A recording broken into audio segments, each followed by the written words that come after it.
The views expressed in the following program do not necessarily represent the views of this station or its management.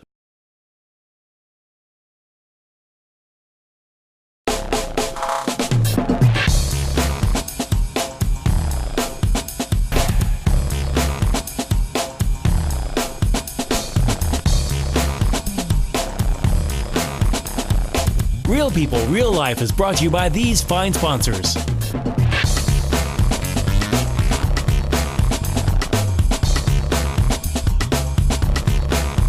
This is Robin with Real People, Real Life from right here in Wichita, Kansas, America. We would like to take a moment and tell you that obviously we're going to take a little bit of a break for the holiday, okay? But I do want to re-air some shows that were very dear to us, and that had to do with shows for our veterans, okay? So this Christmas season, if you see a vet, if you know a vet, say thank you for your service. Again, Merry Christmas from all of us at Real People, Real Life.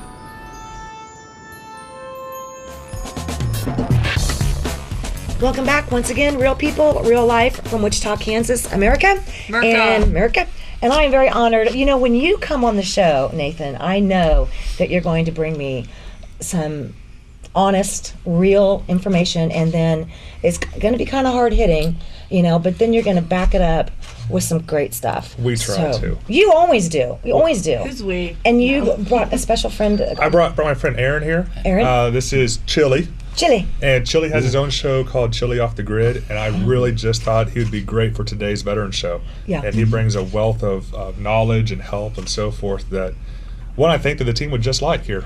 We had a chance to talk to you a little bit earlier, and I think what we kind of want to do is tell us a little bit about Chili Off the Grid. I know that you have a Facebook account and there's a website, but let's get into some of the hard-hitting things that our veterans are facing right now. Actually, we'll start with Chili Off the Grid. What it is, it's an outdoor television show. It's an outdoor television show with the thought in mind of creating objectives for our warfighters.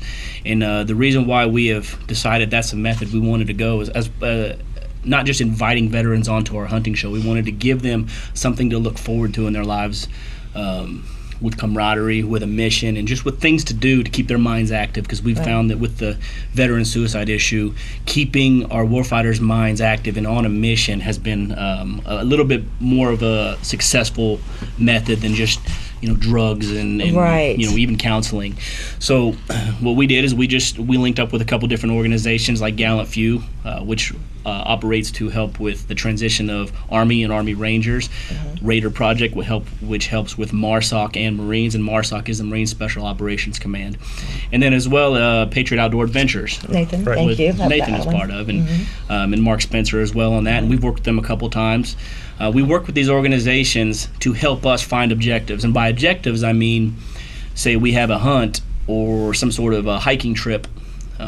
They kind of have the connections, whether it's in Colorado or Texas, so we can plan far enough out to where that warfighter, he says to himself, I've got a mission, I've got a command, I've got camaraderie that is dependent upon me to do my job and handle my weight for the next 4 months until we go on this mission. And that's become a very successful method for us and also other organizations. I like that. I do. I like that because I know, Nathan, we've talked about in the past, it's that camaraderie. That's it. It's huge. You're part of a family, a group. It's the need to be needed. Yeah. Yeah.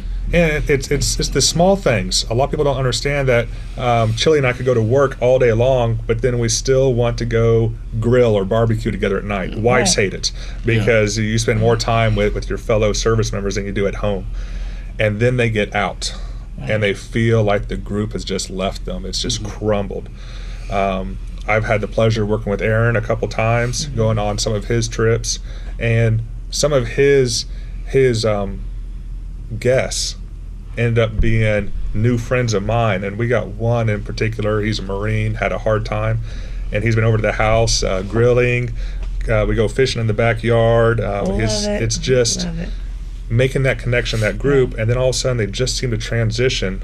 And I like to look at it as it's that non-regular, kind of an asymmetric therapy. Right. Well, I'm not going to go see medical help or behavioral health Well, and there's lots of great things out there, Right. but sometimes it's just having a friend. Right. Is enough to pull you out of the basement, enough to get you out and start interacting again. Because we were, and I think there's some pretty hardcore statistics, and we were talking earlier about, substance abuse, suicide rates, and things that the family and friends should kind of be, keeping an eye out for, and that, not really wanting to die, but the risky behavior. Can you kind of elaborate on some of that? Absolutely, I think we both can. Being veterans, and also us both being grunts of some form. I was Marine Corps infantry. Nathan had a little bit different background, a little bit more high speed, low drag. But with me, if you want a little bit of background on me, I've actually committed suicide twice in my life. Once in 2006 and once in 2012. First time by poisoning, alcohol, anything I could throw in. Then 2012 by hanging. Obviously, I'm terrible at it, as you can see. If there's one thing to be bad at, it's that. Risky behavior, yeah. I mean, Nathan and I can both sit here and talk about guys we know that will hop on a motorcycle and just speed down the highway 100 miles an hour, not necessarily because they need to feel that thrill, but because they just don't care. It's not really a concern to them what happens To them. Anyway. to them. It's just, if something happens, mentally I'm gone anyway. And I think a lot of us have gone down that path. I know I've driven down the highway at speeds as far as, my speedometer would even let me go, just because you don't care, Well, yeah, Joe, but yeah. But, Did you have some hardcore? Well, I did. There's like approximately 23 million Americans are veterans. One form of predominantly male, although the women are increasing now because there's a lot of women veterans, a lot of women combat veterans nowadays. But out of that number, what struck me is a couple of things. One, they say there's upwards of 50,000 vets per day are homeless in America. Again, primarily men, generally older.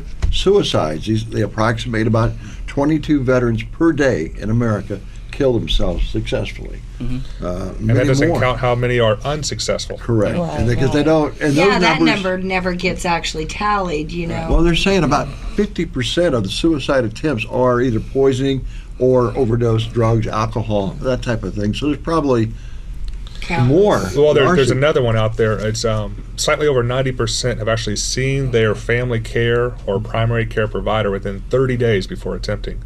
Because a lot of times they're hurting, they can't sleep, they're needing something to make it feel better, and so they go to the doctor because they want to feel better. But there's just not that link.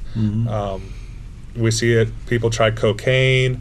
They try skydiving. They try to get that thrill that they had in combat. They feel a hollowness inside of them. There's a lot of things that, as friends and family, we need to be looking for.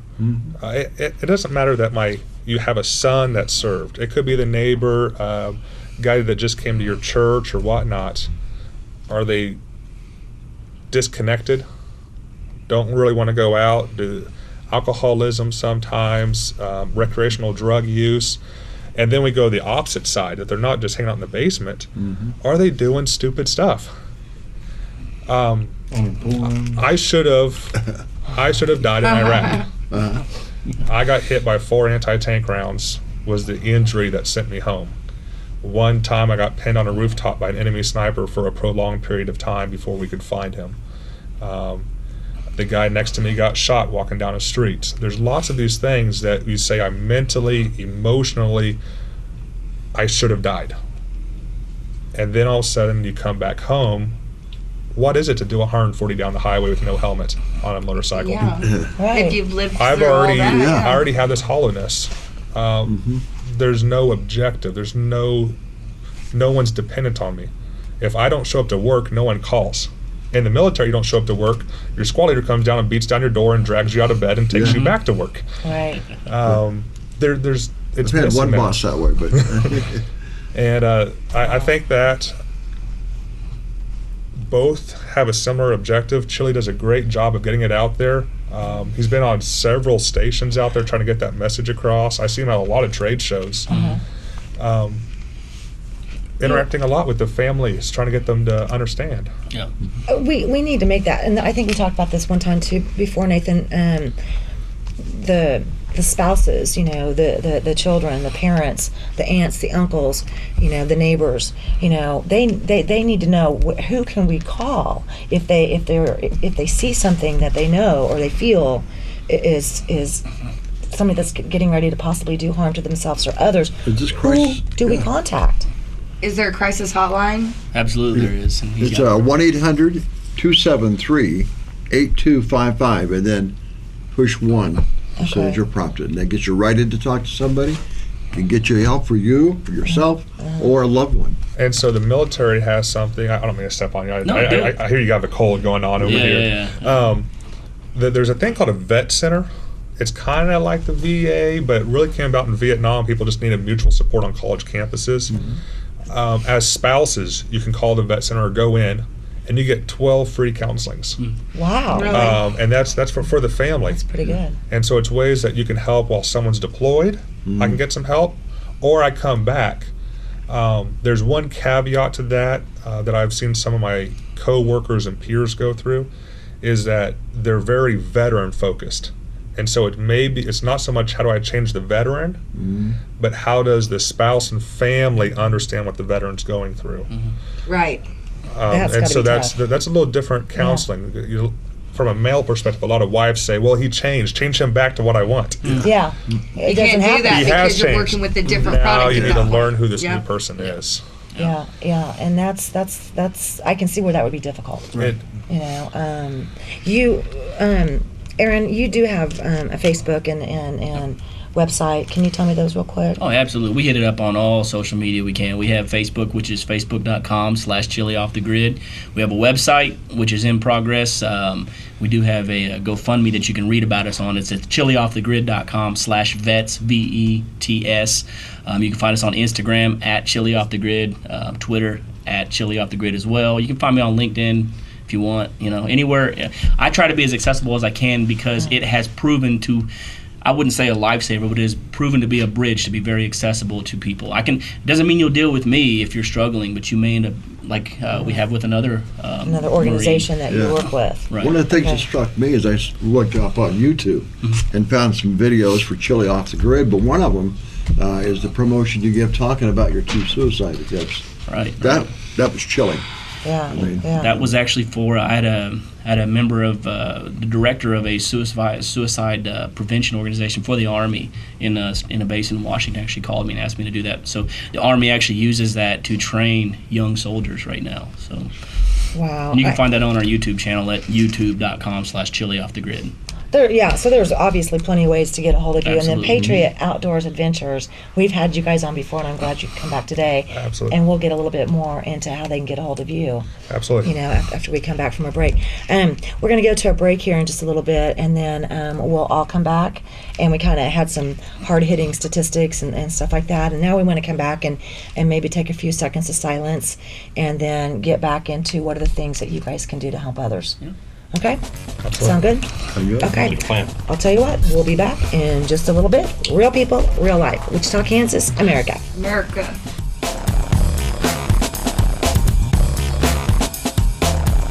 Real People, Real Life is brought to you by these fine sponsors. Real People, Real Life, going on location. Thanks to Mid-America Power Sports. And Go Pro 4, now at Mid-America Power Sports, 333 Northwest Street, Wichita, Kansas, America. Sal's Japanese Steakhouse, 6829 East Kellogg Drive. A Wichita tradition for awesome dining and always a great time. Enjoy our Monday to Thursday specials, including half-price chicken and shrimp dinners. Sal's is open 7 days a week. Come in, relax, and let us give you the treat of fine dining and good fun in a beautiful atmosphere. From our family to yours, Sal's Japanese Steakhouse, 6829 East Kellogg, Wichita, Kansas. At Trailer Town, we're all about selection, service, and safety. Trailer Town Selection, hundreds to choose from, small to large, lightweight aluminum to heavy-duty steel, all types, new and used. Trailer Town Service, the best in the Midwest, from wiring to axle repair. Trailer Town Safety, yes, we do Department of Transportation inspections. Trailer Town, trusted, family-owned, 301 West 53rd Street North. Knapp Weaponry is the home of Wichita's newest indoor temperature-controlled shooting range. Mention this ad for 2-for-1 pricing weekdays from noon to 4. Knapp Weaponry is an NRA Business Alliance member that offers NRA and state-certified instruction classes, training, and women's unarmed self-defense classes. We buy and sell new and used guns and offer gunsmith services. Knapp Weaponry offers a free range session with the purchase of a new gun. We also offer transfer services and an array of ammo. Knapp Weaponry, the West Side's best-kept secret. There was some pretty heavy-hitting information that we kind of got out there a little bit with, the suicide situation, the substance abuse, and that risky behavior and things like that. Tell me the positives now of what you guys can do to help. Well, I'll start off with Patriot Outdoor Adventures. We're proud to say we just got our nonprofit status finally. Really did we've you been guys working on that. We just got it. What we try to do is we try to reach some soldiers before they get out. This last weekend, we actually took 10 soldiers from Fort Bliss down in Texas. We took them on a trip. They had a great time. And so we try to get people to understand who we are before they get out so they can help themselves, friends, so forth. The other one is we go to a lot of trade shows. We try to get our message out. We've got a chapter in Nebraska, Oklahoma, Texas, Missouri, to where you can get in contact. And we can have local events. We can have larger events where we go across the country like we talked about last time. It's real great because the more people we touch, the more people want to come in. And so that works out very great for us. Like I said, we try to be that non-typical. You're not going to a hospital. You're not going somewhere for treatment. You're going to your peers. Your peers are who slap you, kick you in the butt, and say, get back on a straight path and let's go do something. And it's that whole group network. A lot of it is amazing, though. How many people, the run and gun that we did. And then all of a sudden we had a bunch of new people and veterans around Wichita say, bring them to me. Wow. I got a pond. I have land on a river. We'll go fishing. Bring them to my house. We'll go cook. We'll let them congregate here. Because some of the younger generation, we don't want to go into some of the places where my grandfather went for help. There's a little bit of culture and stigma that's involved with that. You, just real quick, because we were talking about that, and I don't know, if you want to touch on this or not, but there is a little bit of difference from, say, a Vietnam veteran era versus the Iraq and Desert Storm era veterans. There's a little bit of difference. A lot of it, Patriot Outdoors is unique. We have taken World War II all the way up to the 20-year-old kids straight back from Afghanistan. What's real interesting about this is there's no difference. It's all in your head. We took a group of Vietnam with some modern day out on a turkey hunt. At first, you think there's this great rift, 40-year, 50-year difference. Once you get right down to it, the story's the same thing. Either you're in the jungle or you're in the streets or mountains, but the stories are the same. That camaraderie is almost instant. But for the biggest problem, there's just this huge mental rift. The idea that cultures are so different. Well, it was a little bit of a different situation too. I mean, Vietnam, it's all battle, honey. It's all battle. Because you were active, and I know we've talked about it a little bit, but I can see where a Vietnam veteran and maybe a younger, Afghanistan veteran. I'm not Vietnam era. I know that. I know, right?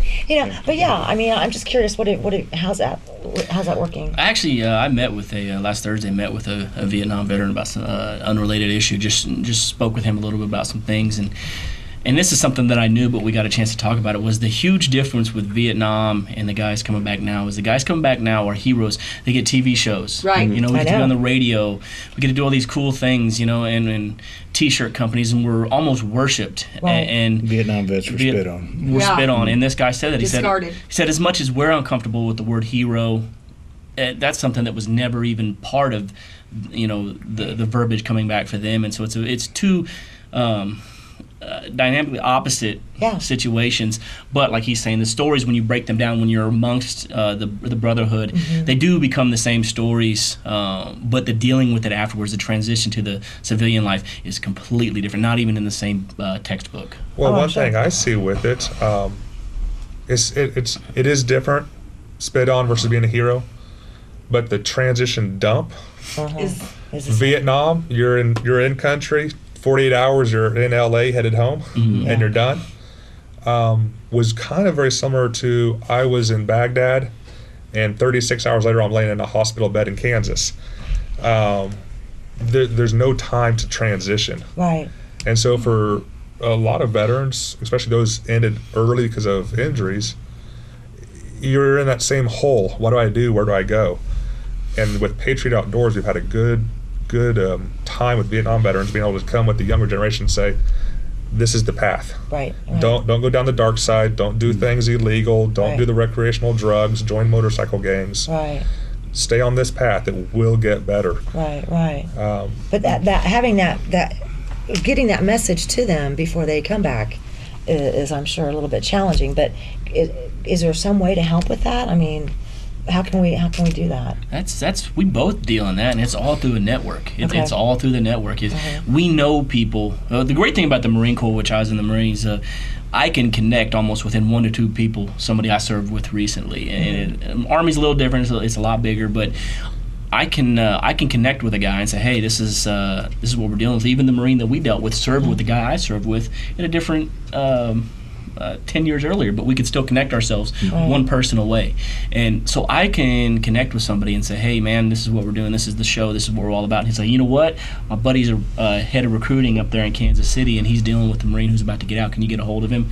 And I can be right there on the phone with a guy who's got about 6 months left and start working him through the process of rewriting his resume. That's something I wanted you to touch base on, because we talked about that earlier, and that just was rather interesting too. So kind of walk us through that one, because that one was like... Oh, well, I'll walk you through my resume. I got out of the Marine Corps Infantry in November 2005, and my first resume was all about the guns I handled, and that I was a corporal, which means something to us, but you tell it to an employee or employer, and corporal means nothing. And then we did this mission, we did this mission, and that's all I would say. And I ended up being a janitor, going from a corporal. It's sometimes squad leader handling 13 Marines, millions of dollars worth of equipment, and high level. We did some submarine stuff as well. High level mission that if you fail, you look really bad in a public setting. But my resume didn't reflect that. My resume said we did this, we did that with guns, and we wore green, and we were 10 foot tall and bulletproof. Which the truth is, I handled millions of dollars of assets. I was a supervisor for up to 13 individuals, which when you change the way that is, way that's said, employers can now interact with that. Right. Exactly. They see it as a skill instead of a skill they can't utilize. Right. And 80% of the military, a little bit more, is actually logistics, supply. So they have an easy transition into the civilian world. For the warfighter, the infantry, Cav Scout, and so forth, our resumes in the military is all about how good we are, blowing up doors, taking care of people, cleaning tanks, shooting mortar rounds. Problem solving. Absolutely. You got a door in your way, wrap that cord around it and blow it. There you go. Yeah. Try to take that and put it into civilian terms. We still see people that say, I'm a jack of all trades. That's great when you're an infantryman. That means nothing on the civilian side. But you help them. I mean, we try to. Both organizations. You can help them with that before they actually even get home. You can kind of start that transition opportunity with them ahead of time. Think about the planning and all that goes into that, though. I can go help a Marine transitioning out from Marine Corps infantry right now on his resume, but think about the time that goes into that. One person's resume. Upon all those that are getting out. I can't get them all. I can't help them all. That's why we are very big on this is a community effort. Right. I have people calling me all the time that are HR reps in different places and say, how can I help? I'm not a veteran. Doesn't matter. Are you an HR rep? Do you know how to write resumes? Then strip all that you thought about what you thought veterans were and get down to it and start helping them rewrite their resumes. Join on with us and do that, because I can't take every phone call. Right. He can't take every phone call. It would have to be overwhelming. It is overwhelming. We do get the domino effect, though. I feel special because I've been on Patriot Outdoors, and I've also been Yeah. with Chili Off the Grid a few times. You help one person. Yeah. They get on the right path. They help 2 or 3. Right. Absolutely. And it's Domino. just a domino effect that you just help a few, and the fire just starts taking off. Yeah. And people want to listen. Other veterans want to listen to those that struggled and became successful, that got through it. We And need you guys. We need you guys in everything that you're doing. There's just a lot of veterans that, I see them, that come into our store, for example, and they're there because they're hurting. They're there because it's not so much sometimes even just a physical pain. It may be a mental pain, that's now taken on a physical ailment, and they'll come in and, I need, some Reiki, I need some massage therapy, but I sit here and I see some of them, and anymore I have literature from you guys, and I'm like, ching, ching, ching, ching. So any information, any literature that we can provide, on the show tonight, Facebooks, websites, phone numbers, I want to make sure that we get that out to everybody. And if they have any questions, I want to make sure that they go to our Facebook as well. So please tag anything and everything. I don't care if you do it daily. I don't care if you do it once a week. But just let's all make a point of reminding people that there are folks like you guys out there that are able to help and more than willing to step up and make sure that mission continues, and that mission continues as in them getting to that next stage and past that hurdle, with their friends, their family, and the camaraderie with you guys. Awesome. Absolutely. I can't thank you guys. Tell us a little bit about that suicide prevention project that you're working on now. It's in here. What that is it's actually working a lot of times with Patriot Outdoor Adventures. We can go to Colorado, we can go to Texas, and get these guys on mission about 3 to 4 months out. But that takes money. That takes a lot of planning. And I've myself have invested thousands upon thousands of dollars of my own money into this project. So when somebody says, somebody comes to me and says, hey, we got this Army Scout sniper that's really struggling, what can we do with him? You know what we can do with him? We can do a coyote hunt, because that's what he's good at. Let's go get him out there with some brothers and go out there and do some fun stuff. But I have to go buy a lease. So a lease costs money. I have to go travel, gas cost. There are so many costs. And do they have a hunting license? Are they out of state? I can't fund all of it myself. I want to. If I was rich, I would do it. I wouldn't ask for help. Right. But you have a GoFund account. Right. Okay, so tell us that one more time. It's chilioffthegrid.com/vets will take you to our GoFundMe.com account, or you can do GoFundMe.com/COTG vets as well. Okay. And you're not asking for much. I know. It looks to me like you only need another, not even 5,000. We're about 50% of the way through a $10,000 deal, and I've also said if people would double that and make $20,000, I'll go swim with sharks in the Gulf of Mexico, which is my hugest fear. You took 50,000. Okay, we gotta go. We gotta go. Once again, thank you. We're gonna be right back. Real people, real life.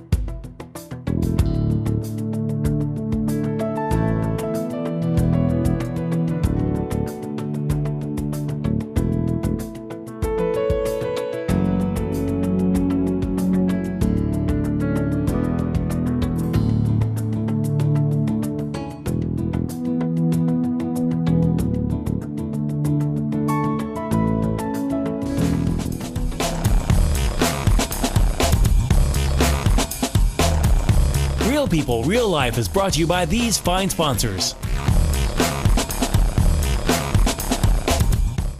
Hi, I'm Samantha. And I'm Mike. I'm Domingo. With Economy Motors. Tax time is right around the corner, and we're here ready to help you with your transportation needs. We offer a wide variety of quality vehicles priced $12,995 and under with easy approval and easy terms. Bad credit, no worries. Your job is your credit at Economy Motors, 2305 South Broadway, where we've got your back. Economy Motors! 'Cause at Economy Motors, we got your back. Hammond Liquor, home of the coldest beer in town and lowest prices store-wide, wants to remind you of very important savings days. Wine Day, Tuesdays get 20% off. Beer Day, Wednesdays get 10% off. Microbrews and imports. Open till 8 p.m. every Sunday. Hammond Liquor, West Kellogg and Tyler Road.